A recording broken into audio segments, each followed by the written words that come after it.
Curse of Strahd, session 12. Whoo! Crazy where we've left off and where everything's gone and all of this kind of stuff. Here's how these videos work. I give a breakdown from a Dungeon Master's point of view of how the session of Curse of Strahd went down. They are in the town of Alaki. The party is split. What the heck's going on? I give a little play-by-play, but overall give some insights into the shifts and changes of how these types of things go. Little Dungeon Master notes and tips and tricks here and there of what the heck just went down. So the full videos are on my Patreon. All patrons get access to the live plays of these. Is something I'm trying out. Eventually I'll start to see where things go with that from there. It's something I really do want to get bigger and better. And this Dungeon Master binder that I'll be doing a breakdown of is also available over there. So let's get right into it. This is my Dungeon Master binder, the session notes. I had little nuggets about some things here. Ooh, they are Gone's Missing in the Chaos in the Night. Gotcha, check that. That is off the list now. I still have to throw this in there, and the day tracker now. The day tracker, the day tracker has actually happened now, so that the Sun Festival is happened. So we'll keep this. I don't even think I need a day tracker right now, so I'll just leave that blank for right now. Anyway, this is how I've organized my Dungeon Master notes. The party was split. If you want to check on how the whole thing went down, that would be last episode. But basically, we had the cleric, paladin, and barbarian at the orphanage confronting a demon-possessed child. And the cliffhanger left off there, with one of the players, the paladin, getting knocked unconscious, now leaving with two players. The cleric and the barbarian now have to, do they run or do they stay and fight? We'll get to them in a second. The other two players were looking for Irina, the NPC, the very, very, very important NPC that they don't really even understand how important she truly is. But very important NPC there. She was missing and gone. Vasily von Holtz. And spoiler alert, that's Strahd von Zarovich himself in The Secret Identity. Just going on a little date with Irina. So, they are gone, and the Felix the Rogue, Lars the Bard are in the crystal shop, and all this stuff's going on. So what I needed to do is I needed to set up the group is split. As a Dungeon Master, I wanted to set up the demon fighting group, and then get out of the way the stuff going on with the Bard and Rogue. Now, not that this wasn't important, it's very important. In fact, they are actually really close to the key to the entire city of the bones and what's going on. They are feet away from this. And Strahd knows this. All this stuff knows this. And he is trying to keep them off the trail. So they're actually closer to the true answer, funnily enough. But anyway, so got through them, made sure to give them a whole bunch of information and kind of set the tone. Like they were able to, get some little nuggets of stuff, made a contact, and they were able to de-escalate with the crystal shop owner that they broke into. And then they come outside, and there's Irina. What the heck? There's Irina. Wait, we just lost Irina, but then she's right here. So it's crazy to see them. Man, I feel like we lost her. Dang it. Where are we going to go now? Oh, wait. She's right outside. Now, time out for a Dungeon Master note here. She was under a charm of mind control type of situation, and she was going to get sent back, but Strahd knows they're getting close, knows they're getting too close to the coffin shop, which they are right next door to. So he sends Irina back to them right away to get them, we have Irina back now, and they can leave to get away from the coffin shop because the bones are in the coffin shop, and that is very, very important. He will eventually deal with Irina later, and trying to still kind of court her and try and win her over, right? That's why Irina showed back up, and then we have Irina now. Let's go meet back up with the group. Now, they still were very much concerned about Irina, and the stories weren't matching up. That was another thing I wanted to add in a layer of mystery here, is in if you watch the video, and even just to kind of break down how I'm trying to do this. Anyone that Strahd, which is Vasily von Holtz, right? Anyone that Strahd interacted with, talked to them with. He was charming them immediately and messed with their mind and charmed them to make them think he was great and all this stuff and make them think things that they didn't actually think, right? So the people he interacted with have different stories than the people who are onlookers. So there's this like homeless person hiding in a trash can, and he saw this whole thing. His story is true. That's what the players don't know. His story's true because Strahd didn't mess with his mind. He just looked around and saw this thing going on. He's the best source of information of anyone, right? But some of the stories aren't matching up. And then there's a raven that's watching all of this stuff go on, and that is a very good source of information too. They should trust the raven because raven's flying above watching this whole thing go. That's very good information, and they got to figure out why the information's not matching up because they're being magically messed with their minds up. They're starting to figure that out. But anyway, so that's that. Now the church situation. So again, look back to the Dungeon Master binder real quick. So I have the group split up, right? So Finian has a flashback. We'll talk about that in a second. There's this whole mechanic that I'll show y'all too, and then the demon combat. All of this from here to here is all Finian, Pug, and Lou. That's their group, and that's each of the yellow bars are different scenes that I was going to keep progressing them with, right?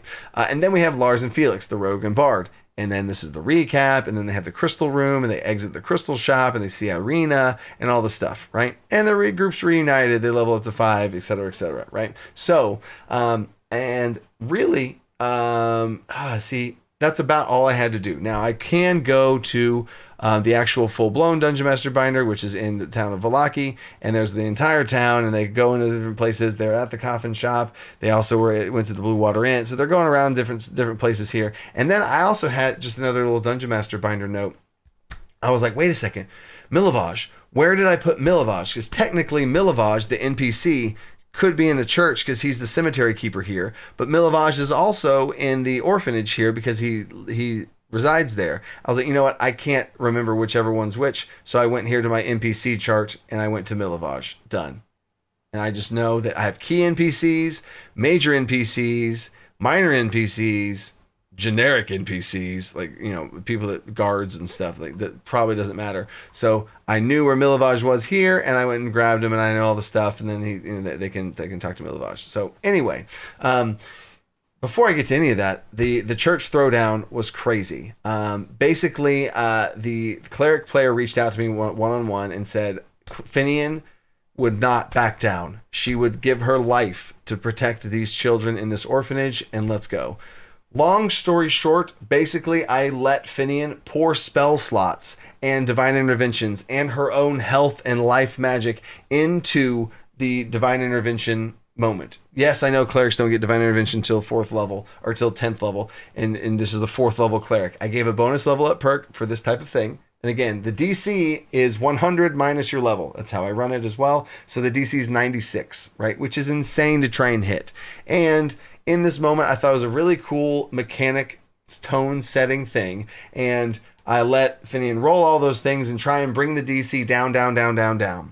And then roll a D100 and see if she can beat it or not. If she beats it, then she starts to take the health out of the demon, and every 10 that she beats it by takes more health from the demon, etc., right? But if she puts her life on the line, which reduces it even further, she's pouring her entire body into this. If you fail that check, you die. Oh man. So in order to access this maximum divine intervention, pouring everything you have into this, if you fail the divine intervention, your character dies. And he said, I'm fully fine with that. I'm fully fine with that. Finian is going to put her life on the line. So that was how it went down. And man, oh man, the DC was brought down to 15. They rolled so well on all the different rolls that they made, putting their life on the line, all this different stuff, brought it down to a 15. If they fail on a DC 100, or on a D100, rolling the D100, failing that, Finian dies instantly. Success, gets the demon down. Finian, in this crazy big moment, succeeded on the check and almost one-shot the demon. The demon's just alive with 10 health left. And then there's a little bit of a scuffle and a fight, and it kept growing and getting bigger and bigger. And they're like, we just have to kill this thing, stop. And they just went to try and a natural 20 from the Paladin's Divine Smite did like 46 damage. It was insane. Killed the demon. Struck it down. And what was also crazy is this is a party of 5. They got whittled down to 3. That then the paladin got knocked unconscious, but then the cleric did bang this divine intervention, which brought the paladin back as well. Snapped the demon lost concentration on this little stun effect that they had going. But then in the middle on the demon's first turn, knocks out Finian straight off. Finian had nothing left. Failed both saving throws. and it's drawing life, draining life out of Finian, growing in size, growing in size. Only had 10 health, but then starts getting more and more. The barbarian misses her attack. Pug, the paladin, casts Bless on everybody in a moment of like, oh, we got to do this thing. And didn't realize the demon only had like 10 health. And if he got a hit off, right? But did Bless, and the enemy could fight. And that's when it started draining life and growing bigger and bigger and bigger. And she's like, oh no, I should have attacked it. And then Lou goes again, and the final moment here is Finian falls. Finian falls unconscious, gets taken out. The barbarian gets mind controlled. So the barbarian's mind controlled, Finian's unconscious, and it is the paladin standing alone. The demon has 26 something health. It's not good. They're level 4. This is very bad. And in that moment, the paladin got a natural 20 crit. It was beautiful. It was poetic. I just got chills. Holy shit, it was crazy. And boom, kills the demon. Done. Right? Absolutely insane. So then they wake up. They figure out some stuff. That's all just kind of general lore things play out. Huge moment. The groups finally reunite. Oh, huge. Finally, the groups reunited. And then, they do a whole bunch of kind of catching each other up, and there's a little bit of role play here and there and all that kind of stuff. But the big pieces that are moving, they're getting some gold, they're doing a bunch of stuff. The big moving pieces here is now, big picture, as a dungeon master, they woke up. Oh, Milovaj, the person I just talked about finding, Milovaj, they wake up because their soul has been trapped. It was being slowly drained by this demon. They kill the demon, and he's back. He's back, and he's conscious, and he knows the location of the bones. He gets interrogated. They find out the location of the bones is in the coffin shop. It's the coffin shop that the actual group just went into. Oh my God, we were so close. This whole thing was playing out so perfectly. It was amazing. I just got chills again thinking about how it's really came to work out. I got a little crazy there for a second. If you remember the last video I said, I was like, man, they really got wild at the end there. But man, oh man, it's really working out great. So they know now the location of the bones is there. And I also told them at the beginning of this day, the fire festival is today. And they're like, oh, when? And in my head, I had to think of what time would the fire festival be at. And I had to have it be an early enough time that they didn't have enough time to go to the coffin shop for the bones. I did not want that to happen first. I wanted them to know that the thing in the trope in movies and stuff. You know where the thing is, but you have a party you have to go to for other reasons that you're forced to. So there was a fire festival. It is a rule and law in Vallaki. You have to attend the fire festival. So they had to attend, and they go there. They go to attend, and they're making their way to the coffin shop. And on the way to the coffin shop, how the time of it worked out, I probably should have said, as a dungeon master, I said 3 o'clock. I probably should have said noon, and that would have really escalated things. And then they would have found out, and then boom, they wouldn't have had time. But they really did. They found out a whole bunch real soon, and it kind of came together and really went for it. I was like, oh man, okay. That 3 o'clock, I also had to add in like, oh, your 3 o'clock is when the festival starts. We have to get there an hour early. So I'm really having to try and make sure that this whole thing and try and manipulate time really, but in a way that feels right. So then my back was against the wall. They had an hour. I was like, shoot, they have an hour. They're going to be able to go to the coffin shop. What's going to happen here? And I'm trying to think of in-lore reasons that make sense. And if there wasn't any in-lore reasons that make sense, then they would have gone to the coffin shop and talked to the coffin, and that would have happened, right? Sure, let's go. Because it's not my story I'm trying to tell. I'm trying to set up the craziest pieces in front of them and then see what happens with them. So they have 1 hour left, and so they navigate their way to the coffin shop. They get to the coffin shop, but on their way, they're just about to get to the coffin shop. Who do they run into? Vasily von Holtz. He's like, hello there. Well, look who's out of the stocks. Oh, you're welcome. No problem. And he just has this whole thing with him. And I wanted to show Vasily von Holtz again because, man, Vasily von Holtz just disappeared with Irina. Her memory doesn't match what happened to her. And Vasily's here right in front of us. And from the table, like, can I just stab this guy right now? I love where Vasily is at this spot. And I also love that Vasily is Strahd. It's just so fun. They are face to face with Vasily. He's like, how's it going? Oh, Irina, beautiful. Okay, yes, very nice. And then my whole purpose here is to slow them down. And he's like, yeah, we actually got to go. You got to go. well, the fire festival's this way. And I was like, this is on the fly thing. I was like, what person better to stop them than Vasily himself? And Vasily is like, what do you mean you're not going to the fire festival? And like puts words in their mouths and says that very loud and catches the ear of some guards. And the guards are like, wait, come. And the guards come over like, you're not going, it's mandatory to go to the fire festival. And then they had to try and deal with that. Two of the group members were trying to go, and then they turned into a thing, and then okay, all right, fine, all right, we're gonna go, and that was just barely stopped them from going to the coffin shop, and they turned around, went back to the fire festival. So love that, but we're not done. The curveballs. So on the way to the fire festival, I know as a dungeon master that I have this big scene that I've written out here. In fact, I'll even go and show here. If I go very to the bottom, fire festival. I wrote out a whole little stat line about like here, and this is just if you want to pause it or read the whole thing. Green is flavored text. Purple is NPC dialogue. Brown is the voice that I say it in. Anyway, so I had this whole scene here where there's this really tense scene where the burgomaster sets the tone and all this kind of stuff. And in this scene of this fire festival, the fire festival is going to go wrong. The fire festival doesn't ignite the fire. It starts raining. Right? And then he's going to call the group that has been here in the town that he has connected with before and he now has an experience with. I added in a little scene where he was going to bring the group, the party of adventurers up here. So I knew this was going to happen. Now, rewind. The players are on their way to the festival, and the rogue of the party pulls his brother aside in a side alleyway, which is easily doable because everyone's kind of densing into the city here. The guards are on the outside, kind of working their way back in, and then there's easily a spot there in the middle where they can dip into the streets and kind of talk. And he's like, cast invisibility on me. The rogue asked his bard brother to cast invisibility on him.